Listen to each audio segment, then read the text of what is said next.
Let's start at the very beginning of this story. Back then, I was a 38-year-old guy, married to Elena for 12 years. She was 36, and we had 4 kids together, 3 boys and 1 girl. Now, let me take you into my thoughts at that time, which I remember very clearly. It was a beautiful day in our small town, and I was tired from work but also feeling incredibly lucky.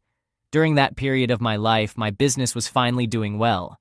I had a lovely wife, Elena, and 4 amazing children. I had come a long way from my tough childhood, but I won't go into that now. Looking back, I was really proud of being a dedicated dad and husband.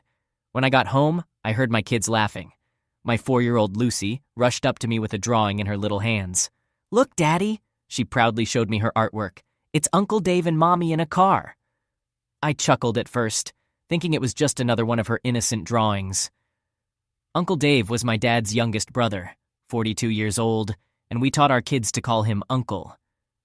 But a strange feeling started to bother me. Why would she draw them together like that? They had never been in a car together. At first, I tried to ignore it, thinking it was best not to dwell on it. Lucy, my imaginative 4-year-old, was always known for her wild creativity.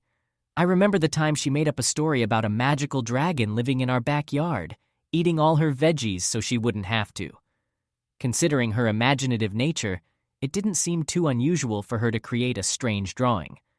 However, as the days went by, I couldn't shake that nagging feeling in my gut. I started to notice changes in Elena's behavior, like her becoming more distant and easily irritated. She seemed distracted, and her affectionate hugs, which used to be warm, now felt distant and cold. I couldn't help but feel insecure, wondering if something was going on without my knowledge. Around a month later, we hosted a family gathering at our place, a typical barbecue where both Elena and Dave were present. It was on that day that my suspicions grew stronger. Our families socialized, talking to people other than their spouses, while the kids played and I chatted with my sister and a cousin. During that time, I glanced to my left and noticed that Uncle Dave and Elena were drawn to each other. I focused on them, and something about the way they were interacting caught my attention. They stood at the edge of the garden, deeply engrossed in conversation. Their closeness and body language were unusual for a regular family chat. As I got closer to them, I saw Dave placing his hand on Elena's shoulder, giving it a gentle squeeze, while Elena blushed and smiled, looking down. That particular moment struck me as odd, leaving me with an uneasy feeling. It seemed like they had a connection that went beyond the usual family dynamics, and I, as her husband, felt like an outsider. Their relationship seemed to be more than just family-related, and it left me questioning the true nature of their connection. Sometimes, your instincts send a signal that something is not right. When I stood in front of them, they abruptly stopped their conversation and stared directly into my eyes. Dave had a proud expression on his face. It was almost as if they shared a secret bond that excluded me. Unsure of how to proceed, I thought about my options. I decided that I needed more evidence before taking any action, so I chose to keep gathering information and closely monitoring the situation. While still at the family reunion, I thought it would be a good idea to find out more about what Dave had been up to lately. I had conversations with different family members, and they all mentioned that Dave was still unemployed. One cousin even jokingly said that Dave seemed to be spending all his time chasing ladies. None of them mentioned anything about his relationship with Elena, but Dave's strange behavior and lifestyle only made me more suspicious. In the days after the reunion, I started looking for more clues and inconsistencies in their stories. I began closely watching their phone calls, texts, and where they went. I knew that if something was really wrong, the truth would come out eventually. A few days after the gathering, I had a feeling that Dave might have visited my house while I was at work. This suspicion came from something Elena said about Dave coming over to get his watch that he had left behind during the barbecue. I asked Elena about the watch, finding it a bit odd. She explained, "Yes, his watch. He forgot it when he moved it away from the barbecue smoke, I suppose." It seemed somewhat strange but also possible, as I had seen others do similar things. Still, I decided to ask my neighbor Tom for a favor. I told him I suspected someone might have messed with our yard, and I wondered if he could check his security camera footage for any suspicious activity during a specific time. Tom, always willing to help, agreed. As we watched the footage together, I saw something that made my heart sink. On that specific day, Dave was seen entering our house while I was at work. I have to admit, I work long hours, almost like a workaholic. But it was around 10 in the morning. Elena's description turned out to be accurate. However, as we fast-forwarded the footage, Dave didn't show up again. I asked Tom to take control of the screen for a moment, and when we advanced it by about 3 hours, I saw Dave leaving. He had spent over 3 hours inside, and it was a weekday when Elena was supposed to be home alone. This new information made my suspicions even stronger, but I realized I needed concrete evidence before confronting anyone. This was a matter involving my family and my life, and it seemed almost unbelievable. I started to have negative thoughts, but Tom brought me back to reality. Tom expressed his regret and promised to keep me informed if he found anything else. I kept my worries vague, trying to stay composed to avoid more questions, and thanked him for his help. Feeling overwhelmed and unsure about what to do next, I decided to hire a private investigator to look into Dave's activities. I needed someone who could discreetly and professionally gather evidence. After doing some research, I found an investigator and explained my situation. The private investigator, an experienced professional, warned me that he might only be able to follow Dave, with no guarantee of solid findings. However, he assured me of his dedication to uncovering the truth. In the following weeks, the private investigator provided me with updates on what he discovered. He told me that Dave frequently traveled around town, which was puzzling given his apparent lack of a job and his seemingly busy schedule. The investigator also found out that Dave was using 2 different vehicles and often parked near a creek close to my house. Additionally, he tracked Dave to a motel near the nearby big city. I was surprised when the investigator shared information about the motel. According to him, on one occasion, he saw Dave going into a room at the motel. Just 30 minutes later, Elena arrived and went into the same room. The shock and pain I felt were indescribable. Despite my suspicions, I had held on to a glimmer of hope that I might be wrong. But now, the truth was undeniable. As I realized the seriousness of the situation, my feelings of betrayal and anger grew stronger. I couldn't understand how Elena, the woman I had married and the mother of my children, could betray me like this. The life we had built together felt like a facade, and knowing about her daily deception filled me with rage. Then there was Dave, a family member who had witnessed my growth, now responsible for tearing my family apart. He knew our history and I had trusted him, but he had betrayed me. My emotions were overwhelmed by hatred and fury towards both of them. I organized a family dinner at my sister's house to reveal their betrayal. I made sure the children wouldn't be there, as I wanted to protect them from the upcoming unpleasantness. I specifically asked my sister to help host the dinner, while keeping my true intentions a secret. She hesitated, but eventually agreed, trusting my judgment. However, not everyone could attend due to the unusual request for a dinner without children. My sister, who was aware of the plan but unaware of the specifics, informed everyone that she had a special message to share, which was the reason for her request. This piqued the curiosity of most family members.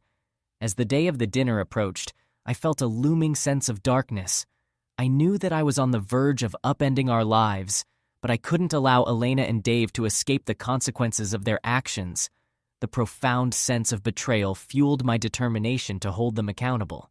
When the family gathered at my sister's house, a palpable tension hung in the air. Everyone was intrigued by the special message my sister was said to have prepared. Unbeknownst to them, it was I who had a startling revelation in store. I did my best to maintain a facade of composure, but internally, my emotions were in turmoil.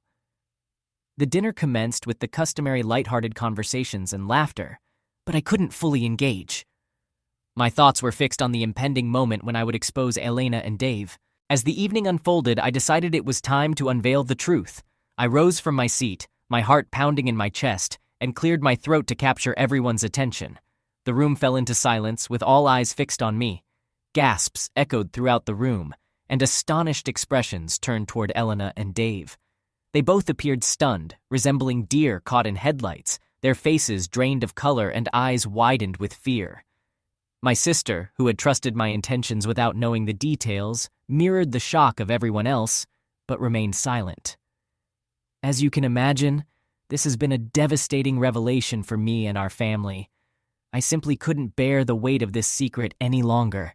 And I believe that all of you deserve to know the truth, I said, my voice quivering with emotion but maintaining a semblance of steadiness. I've been collaborating with an attorney, and I intend to initiate divorce proceedings. I wanted to do this in front of all of you as witnesses, so there would be no more falsehoods or concealed truths. At that moment, Dave abruptly rose and attempted to approach me, but my father swiftly intervened, his face flushed with anger. "You sit down and wait for your turn to speak," he snapped at Dave, who hesitated before returning to his seat. The room remained stunned, but I opted to emphasize my point. I presented photographs of Elena and Dave entering the same motel room on different occasions, clearly showing date stamps. The evidence was incontrovertible. Some family members began to express their support and offer condolences. My mother began to weep, while others were left speechless, simply gazing at Elena and Dave with a mixture of disappointment and anger. As the shock settled in, the reactions of Elena and Dave couldn't have been more different. While Dave quickly turned red with anger, hurling insults and even making threats, Elena simply froze and stared at the glass of water before her. I remained composed, maintaining eye contact with Dave, refusing to back down. Then, unexpectedly, Elena finally spoke. "I'm sorry, I'm so sorry," she murmured, her voice barely audible over the commotion of the family members. My father's expression shifted from anger to disappointment as he turned to Dave. "How long has this been happening?" he demanded. Dave responded, 3 years. His eyes filled with a disturbing sense of triumph, the same look he had when he touched my wife during the family barbecue. The room erupted with emotions as my family members began to shout and usher Dave toward the exit. I could sense the anger surging through my veins as I watched him depart, fully aware of the profound betrayal he had inflicted upon me and my family.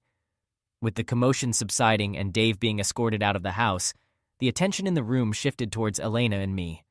My dad and a few family members began gently guiding people from the dining room into the living room, leaving just Elena, my sister, my dad, and a couple of other relatives with me.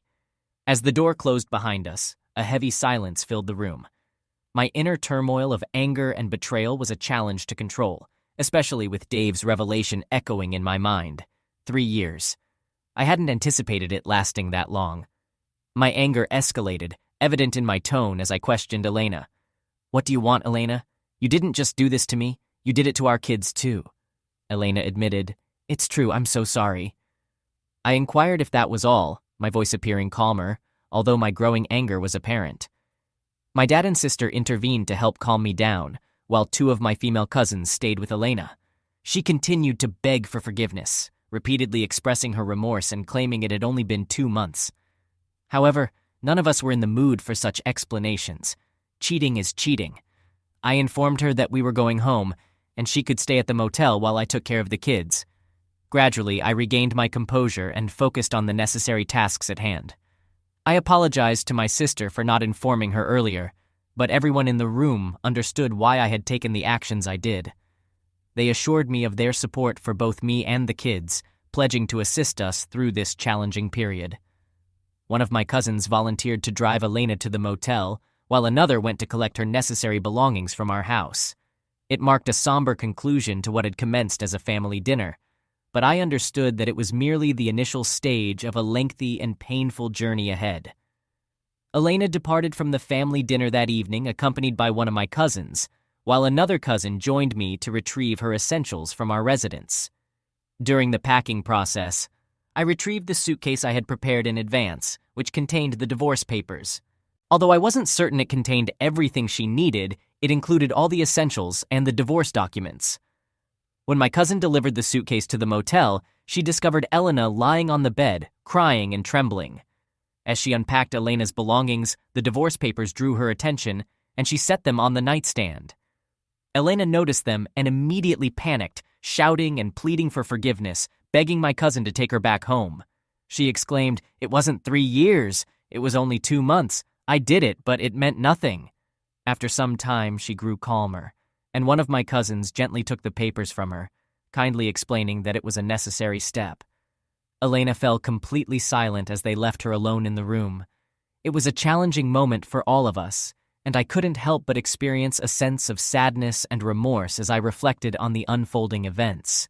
Nevertheless, I recognized the importance of maintaining strength for my children and making choices that would ultimately benefit all of us.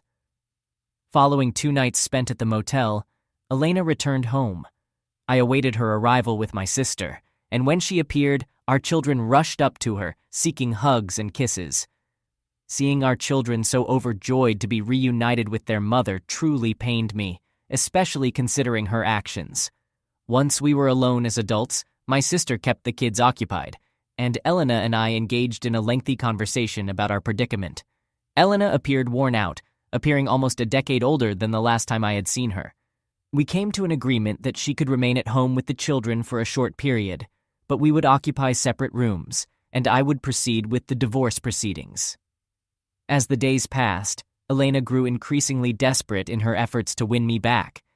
She prepared my favorite dishes, purchased small gifts, and repeatedly expressed her remorse.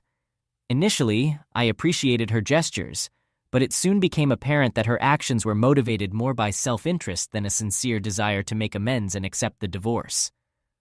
On one occasion, she arrived at my workplace with a bouquet of flowers, attempting to apologize in front of my coworkers. I felt embarrassed and angered by her intrusion into my professional life. I thanked her for the gesture but made it unequivocal that it wouldn't alter the situation. She even attempted to initiate physical intimacy on another occasion, but I promptly rejected her advances. The thought of being intimate with her again, given what had transpired with Dave, was inconceivable to me. Her feelings were hurt by my rejection, but I couldn't summon any sympathy. One morning, while passing through the laundry room, she cornered me, imploring me for forgiveness. "You can't fathom how much I need you. I can't bear to be without you." With tears rolling down her cheeks, she clung to me and sobbed, pleading, "I'll do whatever it takes to keep our family together. The children need us as a strong family. I'll make amends." I couldn't find it within myself to forgive her. I expressed that my regret stemmed from expecting too much from her, realizing that loyalty and respect were too much to request after all those years. I made it clear that if I had known earlier that she could betray me and the family the way she did, I would have made different choices. After our conversation, Elena withdrew entirely, and I headed upstairs to continue my day, overwhelmed by profound sadness and regret over the state of our marriage. No matter how hard she attempted to win me back, the sense of betrayal and pain she had inflicted on me lingered. The last straw was when she involved our children in her efforts to reconcile. She would tell them that she missed me and desired to reunite our family. I was livid and insisted that she cease using our children as pawns in her attempts. Divorce became the sole viable option. I had no intention of fighting to retain a cheater, even if she was the mother of my children. Despite her best efforts, I remained resolute in my decision, realizing that we couldn't share the same household any longer. Eventually, Elena recognized that my mind couldn't be changed, and she moved into her own apartment. It was a challenging period for all of us. The divorce proceedings proceeded without significant contention. Elena accepted all the terms without resistance, and we reached an agreement for joint custody of our children. However, the majority of our assets were awarded to me, as it was an at-fault divorce. It's worth noting that during our final meeting with the lawyers to settle everything, Elena addressed me directly. She said, "I'll go to therapy because what I did to our family is wrong. I can't forgive myself for what I did to you, but I'll strive to be better and I'll wait for you. Whether you join me or not, I'll stay by your side from a distance because you're the father of my children and the love of my life. You are truly the only man for me." I simply nodded politely, hugged her, and assured her that we would take good care of the children. But I made it clear that we could never be together again. As I hugged her and prepared to let go, I felt the weight of her body sinking deeper into my arms just before she hugged me back tightly, recognizing that it would be our last embrace. I can't deny that I still cared for her. After all, she's the mother of my 4 children, who are the greatest blessings in my life. As the divorce was finalized, Elena moved into her own apartment, and we gradually adapted to our new routines. I made sure she had everything she needed for the kids when they were at her place because they are my children. However, I knew she might view it as something she could use in the long run, which I found wrong. I did notice that she took most of the wedding photos and pictures of us together when she left. It struck me as odd when I saw them on her wall while helping her set up her apartment, but I thought it might be a phase before she fully accepted our situation. She made several attempts to stay close to me. Whenever I picked up the kids or during their birthdays at my place, she would find reasons to keep me within eyesight. When our family came around, I ensured she was still welcome and that people treated her with respect for the sake of the children. She would often tell them, "I'm working on improving myself to be with your dad. I made mistakes and didn't give your dad what he deserved. I didn't realize what I had. But the father you guys have, that's the only man I can be with." When they asked what happened, she never went into specifics about the cheating, and I was grateful for that. Her main focus in life revolved around raising the children, maintaining her fitness at a women's gym, and working part-time when the kids weren't with her. As the kids grew older, they often mentioned that their mother had hopeful dreams of reuniting our family. 2 years later, I started to become more open to the idea of dating again, without making it awkward for the kids. However, I wasn't ready for a serious relationship just yet. I wanted to meet new people. It took me some time to overcome the past, and I was determined to avoid introducing any negativity into our lives that could affect the children. With my business booming and taking up most of my free time when I wasn't with the kids, it was surprising when I crossed paths with a woman named Jolene. It happened when I had to pick up one of my sons from a party, and I struck up a conversation with the sister of the party host's mom. She offered me some apple pie, and the rest is history. To this day, her hair reminds me of that first meeting, with its long and silky brown locks. Jolene is a Latina woman who is 9 years younger than me. She's not only energetic physically, but also exudes a vibrant and enthusiastic personality. I must mention that she has a unique way of embracing her femininity towards me, softening up in my presence and complimenting every aspect of my life. More importantly, she has developed a wonderful bond with the kids, and they adore her. After a year of dating, she moved in, and we've been together ever since. While she can't have children, I won't delve into the details. She is passionate about her role in our family and respects Elena's place in the children's lives.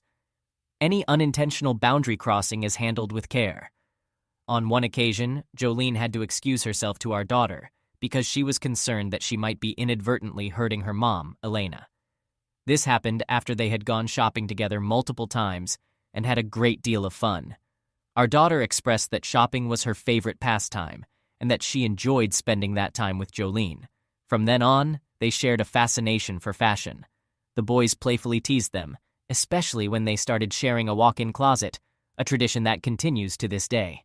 Now let me take you back to when Elena first met Jolene. Elena's initial encounter with Jolene occurred when she came to pick up the kids. At that time, Jolene and I had been dating for a few months, and I believe the kids had mentioned her to Elena before this meeting. While I can't recall their exact words, they had expressed their admiration for Jolene and mentioned that she occasionally stayed at our house. On the day they met, Jolene came outside to greet Elena. I want to be impartial here, but I could sense some tension on Elena's part as she watched Jolene approach. It's worth noting that Jolene is naturally cheerful and gets along with everyone. However, as I mentioned earlier, her feminine and engaging presence may have taken Elena by surprise. Even my own mother playfully acknowledges her beauty by giving her nicknames that highlight her femininity. Jolene tends to become a bit shy in response, which I find endearing, and I'm not alone in that sentiment. But back to the moment when they met. Elena's behavior was unlike anything I had ever seen from her before. She was exceedingly gentle and poised, almost as if she wanted to match Jolene's demeanor. Jolene, in turn, was sweet and respectful toward Elena. She offered a warm and sincere hug and tried, albeit unsuccessfully, to remain in the background during their social interaction. Jolene's genuine desire is to always do the right thing, and she deeply cares about not making others feel bad. That's just how she is. She believes it's something she should work on, but I assure her that there's no need, because it's one of the things I love about her. As the kids were getting into the car and Elena was helping them with their seatbelts, I noticed Jolene approaching me.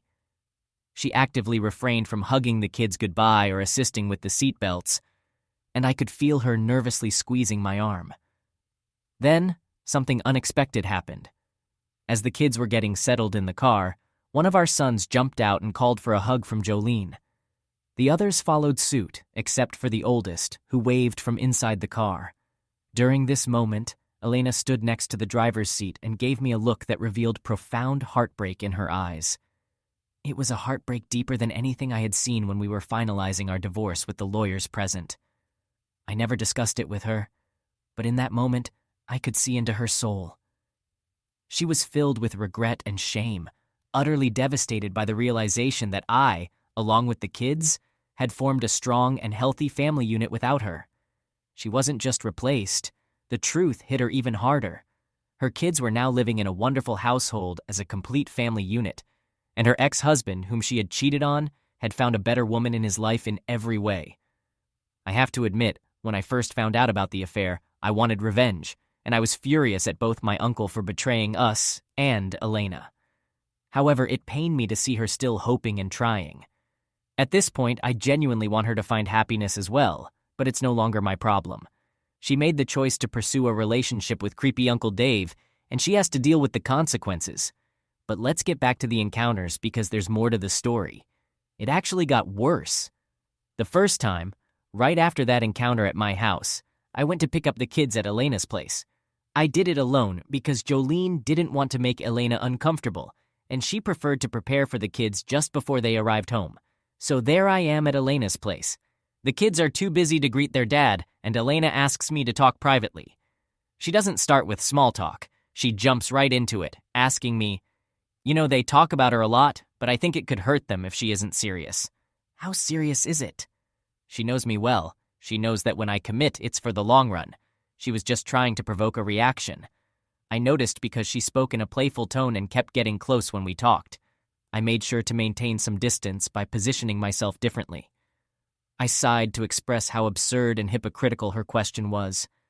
I told her that it's serious, that I've found love, and that Jolene is incredible with the kids.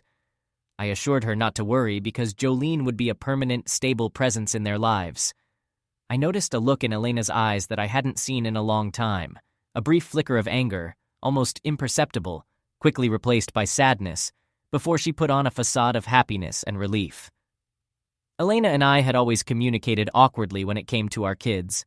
I was direct and concise, while she tended to be chatty, discussing her therapy lessons, showing curiosity, and even being clingy at times. She continued, I meant what I said. I'll wait for you. I will. I interrupted her because I didn't want to entertain the topic any further. I told her that I hope she finds happiness, but not with me. She needs to seek it elsewhere. But I urged her to take it seriously to avoid negatively impacting the kids in the process. That was the end of our conversation. I didn't want to waste any more of my energy that could be better spent with the kids and my wonderful partner, Jolene. Fast forward about 6 years, and this is no joke. My son returned from his mom's place, and during dinner he playfully remarked, "Hey, Dad, did you know that Mom keeps a picture of both of you on her nightstand?" I cautioned him not to make jokes about it, emphasizing that his mother is doing her best. Surprisingly, her apartment is still adorned with our wedding photos over a decade later. Jolene was present at the dinner table, and she doesn't mind at all. She doesn't have any negative feelings towards Elena, and neither do I. The kids have grown up and are doing wonderfully. They still don't know the details, I'm quite sure of that. I'll share the truth with them when the oldest is past 21 and asks, but I want them to continue loving their mother. They spend a lot of time with her, and I make sure they hold her in the same high regard as I did before all of this happened.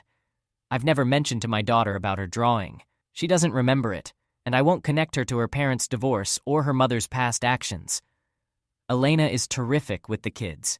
She goes above and beyond for them every day. They mean the world to her. She just needs to understand that I'm not coming back. Physically, Elena is in great shape and could date anyone she wants, but she chooses to live alone in the same apartment. She has never broached the topic of rekindling our relationship. I no longer need to ensure that she's welcome at family gatherings when the kids are involved. She is free to join if it concerns the children. Jolene's sociable nature has helped Elena warm up a bit towards her, and I've witnessed them sharing smiles, which is nice. When Jolene hosts kids' parties at our place, she occasionally invites Elena to help out, but the reverse happens less often. Jolene doesn't expect Elena to initiate such invitations, and I trust Jolene to maintain a healthy distance, not getting too close. If there are significant changes in Elena's life, I could provide an update, but it might take more than 5 years. Reflecting on everything now, I realized that the divorce was the best outcome for me. It allowed me to grow and become a stronger individual. I've learned the importance of trusting my instincts and not ignoring my gut feelings. Most importantly, life is unpredictable, and it's our responsibility to make the most of every situation and keep moving forward. Before I conclude, let me add one last interesting tidbit. I almost forgot about Dave, our infamous uncle. He's lived in our town his entire life and used to be quite popular. However, it seems that most people from his past either avoid him or give him unfriendly looks, but that's just speculation. Honestly, I haven't seen him in person in a long time. According to my cousins, he's taken a different path, and it doesn't involve my ex-wife. He's not as sociable as he used to be, and at family gatherings, they mention how he's isolated in a small apartment in Wisconsin, rarely seeing the sun. It appears that the bottle has become his closest companion, and he spends his time rewatching content on streaming services, with family members occasionally checking in to ensure he's still alive. Elena and I never discussed it, but apparently he attempted to locate her and stays in touch with family members, inquiring about her well-being and if he can reach out to her. However, they don't entertain the idea of helping him. That all happened more than 6 years ago. I'm not sure why he disappeared the way he did, but I do know that he didn't even attend my cousin's wedding. People openly say he's not welcome, but I wouldn't ask them to make such a decision. I used to be open to the idea of encountering his boisterous self just for a conversation, to demonstrate what a real man is like. However, that's all in the past now, and it might disrupt the overall harmony of the family. So that concludes the story of the best uncle in the universe.